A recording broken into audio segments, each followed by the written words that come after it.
Hello दोस्तों, देखिए आप लोग के लिए कितना हाथी सुबह सुबह आप लोग को दिखा रहा हूँ। हाथी कितना है देखिए, छोटा छोटा बच्चा भी है। यहाँ पे एक स्कूल का सामने आ रहा है सुबह सुबह, वो जंगल से निकल के आ रहा है। कितना हाथी है, बहुत हाथी है यहाँ पे। टोटल 60-70 आसपास हाथी है और साथ में छोटा छोटा बच्चा भी है देखिए। और आदमी यहाँ पे बहुत भीड़ लगा हुआ है सुबह सुबह, इतना भीड़ लगा हुआ है। सब हाथी देखने के लिए कितना मज़ा आ रहा है देखिए, कितना मज़ा आ रहा है देखिए।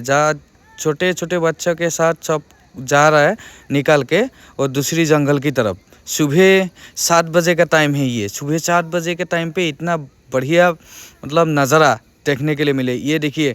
और दूसरा वाला भी ये आके यहाँ पे रुक गया है, वो जंगल से निकल के यहाँ पे स्कूल का वो देखिए।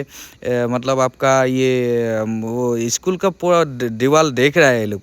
और एक हाथी मतलब यहाँ से इस तरफ हम लोग का तरफ आ रहा है। सब सावधान हो गया अभी, ये देखिए रुक गया, अभी रुक गया। देखिए कैसे रुक रहा है देखिए, ये देखिए पीछे से वो एक हाथी मारा और बच्चों को दूध पिला रहा है। यहाँ पे एकदम धीरे धीरे आगे आ रहा है सब लोग। इतना मतलब मज़ा आ रहा है ना, इतना मतलब अच्छा आ रहा है, मतलब समझ में नहीं आ रहा है। बहुत बढ़िया मतलब नज़ारा है ये, देखिए। और ये नज़ारा देखिए, हमारा चैनल सब्सक्राइब कीजिए और लाइक